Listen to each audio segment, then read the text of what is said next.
யாருமே லூஸ் இல்லைங்க. என்ன இப்படி ஆரம்பிக்கிறேன் அப்படின்னு பாக்குறீங்களா? இந்த சைக்காலஜி ஆஃப் மணியோட ஃபர்ஸ்ட் சாப்டரோட ஹெட்டிங்கே அதுதான், யாருமே லூஸ் இல்ல. ஹலோ, ஹாய், வணக்கம், நான் ஸ்ரீதர். இந்த வீடியோல யாராவது பணத்தை வச்சு ஒரு தப்பான டிசிஷன் எடுத்திருந்தாங்கன்னா இந்த வீடியோ அவங்களுக்கு மருந்து போடுற மாதிரி இருக்கும். நம்ம பணத்தை யூஸ் பண்றவங்களை பார்த்து என்னடா இவங்க இப்படி யூஸ் பண்றாங்க, பணத்தை கேவலமா யூஸ் பண்றாங்க, ஓவரா யூஸ் பண்றாங்க, இந்த மாதிரி எல்லாம் ஜட்ஜ்மெண்ட் கொடுத்திருந்தோம்னா இந்த வீடியோ நம்மளுக்கு ஒரு மைண்ட் செட்டை கொடுக்கும். இனிமே யாரையும் நம்ம இப்படி ஜட்ஜ் பண்ணக்கூடாது அப்படின்னு சொல்லிட்டு ஆரம்பிக்கலாமா?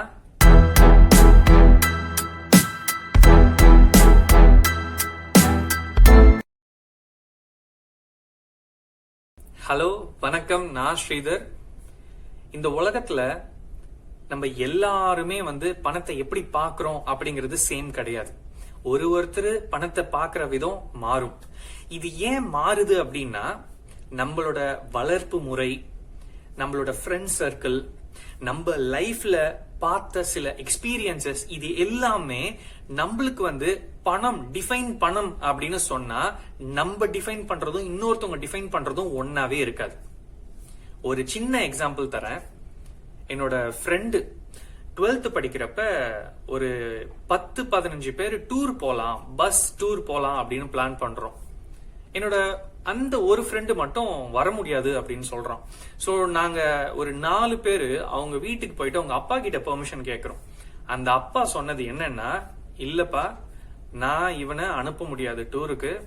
ஏன்னா என்னோட ஃபேமிலியில ஆல்ரெடி ரிலேட்டிவோட பையன் டூருக்கு போயிட்டு அந்த டூர்ல பஸ் ஆக்சிடென்ட் ஆயிடுச்சு. இப்ப அந்த ஃபேமிலிக்கு பையனே இல்லாம இருக்கிறாங்க, அதனால நான் அனுப்ப மாட்டேன் அப்படின்னு சொன்னாரு. இது நாங்க அந்த நேரத்துல யோசிச்சு பாக்குறப்ப, என்ன இது, நாங்க சேஃபா போயிட்டு வந்துரும், ஏதோ ஒரு பஸ்ல எப்பயோ ஆயிடுச்சு அதுக்காக அப்படின்ட்டு தான் நாங்க யோசிச்சோம். இப்ப நீங்க அந்த அப்பா பொசிஷன்ல இருந்து யோசிச்சு பாருங்களேன். அந்த அப்பாவுக்குன்னு சொல்லிட்டு ஒரு எமோஷன், அந்த ஒரு தாக்கம், ஒரு பயம், இதெல்லாம் அவரு ஃபேஸ் பண்ணதுனால டூர் அப்படின்னாலே வேணாம் அப்படின்னு சொல்றாரு. நாங்க அதெல்லாம் ஃபேஸ் பண்ணாததுனால என்ன இது, இதெல்லாம் ஒரு விஷயமா அப்படின்னு நம்ம யோசிக்கிறோம். இதே மாதிரி தாங்க பணமும். இப்ப ஒரு ஃபேமிலி பயங்கரமா வாழ்ந்துட்டு இருக்கிறாங்கன்னு வச்சுக்கோங்களேன். இன்னொரு ஃபேமிலி பயங்கரமா நஷ்டம் அடைஞ்சு காசே இல்லாம நடு தெருவுல இருக்கிறாங்கன்னா இந்த 2 ஃபேமிலியுமே பணத்தை எப்படி பாக்குறாங்க அப்படிங்கிறது கம்ப்ளீட்டா மாறும். இன்னும் சிம்பிளா சொல்லணும்னா, நீங்க பணத்தை எப்படி பாக்குறீங்க அப்படிங்கிறதுக்கும் உங்க அப்பா பணத்தை எப்படி பாத்துக்கிட்டு இருந்தாரு அப்படிங்கிறதுக்குமே நிறைய வித்தியாசம் இருக்கும். இது நம்மளால எல்லாரும் பணத்தை ஒரே மாதிரி தான் பார்க்கணும் அப்படின்னு சொல்லவே கூடாது, சொல்லவும் முடியாது. எல்லாருக்குமே அவங்க பணத்தை வச்சு ஒரு எக்ஸ்பீரியன்ஸ், அந்த எக்ஸ்பீரியன்ஸ்னா என்னன்னா ஒரு எமோஷனை கோத்ரூ பண்ணிருப்பாங்க. அந்த எமோஷன் தான் அவங்களுக்கு ஃபர்ஸ்ட் லெசன். நம்ம போயிட்டு யாராவது பணம்னா இதுதான், பணம்னா அதுதான் அப்படின்னு சொல்றோம்னு வச்சுக்கோங்களேன், அவங்களுக்குள்ள ஒரு லெசன் இருக்கு பாத்தீங்களா? அந்த லெசனோட நம்ம சொல்றது ஒத்து போனா மட்டும்தான் அவங்க அதை அக்செப்ட் பண்ணுவாங்க. இல்லன்னா அதை அவங்க ஒத்துக்கவே மாட்டாங்க. ஏன்னா அவங்கள பொறுத்த வரைக்கும் நான் எக்ஸ்பீரியன்ஸ் பண்ணது இதுதான் கரெக்ட், நீ சொல்றது இது கரெக்டா உனக்கு இருந்துட்டு போலாம், எனக்கு இதுதான் அப்படின்ற மாதிரி தான் யோசிப்பாங்க. நெக்ஸ்ட், பணம், ஃபைனான்ஸ், இன்வெஸ்ட்மெண்ட், சேவிங்ஸ், இத பத்தி எல்லாம் நம்ம படிச்சிருக்கிறோமா? ப்ரீ கேஜில இருந்து ஆரம்பிக்கிறோம், 12th வரைக்கும் படிக்கிறோம், அதுக்கப்புறம் காலேஜ் போறோம்.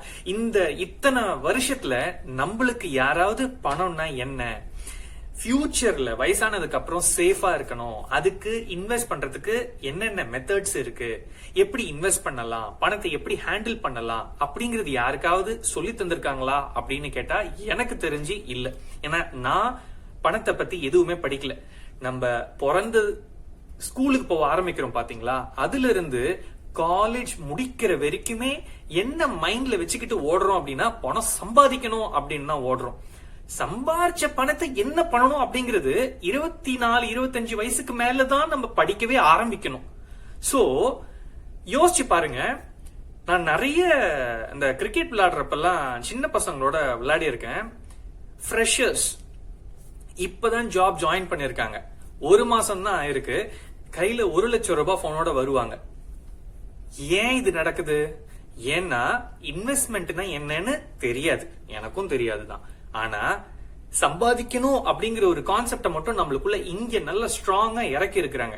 அந்த சம்பாரிச்ச பணத்தை இன்வெஸ்ட் எப்படி பண்றது, எப்படி ஃபியூச்சர்ல ரிட்டையர்மெண்ட்டுக்கு என்ன பண்றது அப்படின்னு நம்மளுக்கு தெரியாததுனாலதான் 1 லட்சம் ரூபாய் போனை வாங்கிட்டு நம்ம சில பேர் சுத்திக்கிட்டு இருக்காங்க. இது தப்பான ஒரு விஷயம் இல்ல. ஏன் அப்படின்னா இந்த புக்ல நம்ம ஆத்தர் என்ன சொல்றாருன்னா, நம்மளுக்கு பணம் அப்படிங்கிற ஒரு விஷயம் பல ஆயிரம் வருஷத்துக்கு முன்னாடி, அதாவது 600 BCல இருந்து பணம் அப்படிங்கிற ஒரு விஷயம் இருக்குது அக்கார்டிங் டு திஸ் புக்.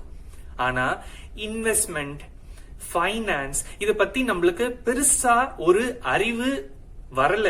ஏன்னா நம்மளுக்கு யாரும் பெருசா அதை பத்தி சொல்லி கொடுக்கல அப்படிங்கிறது தான் ஆத்தர் சொல்றது. அதனால நம்ம ஒரு ஃபைனான்சியல் டிசிஷன்ல ஏதாவது தப்பு நடந்திருந்து அதனால ஏதாவது லாஸ் ஆயிருந்ததுன்னா டோன்ட் வரி, நம்மளுக்கு ஃபைனான்ஸ்ங்கிறது ரொம்ப புது டாபிக் தான்.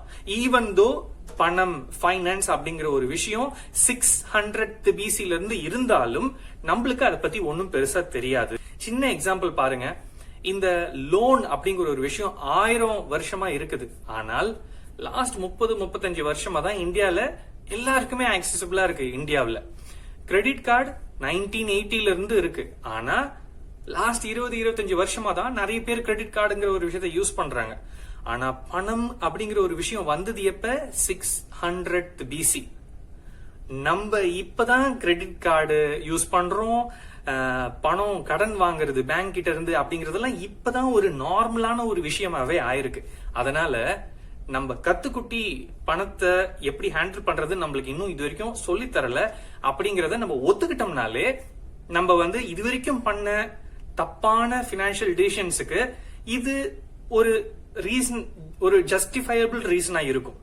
சோ அடுத்த சாப்டர்ல பில்கேட்ஸ் எப்படி பணக்காரர் ஆனாரு அப்படிங்கறத பார்க்கலாமா? So as always sharing is caring. இந்த வீடியோவை உங்களுக்கு தெரிஞ்ச நண்பர்களுக்கு ஷேர் பண்ணுங்க.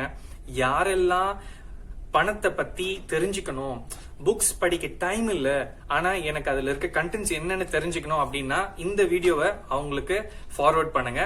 And with this take care. Next வீடியோல உங்களை பார்க்கலாம். பாய்.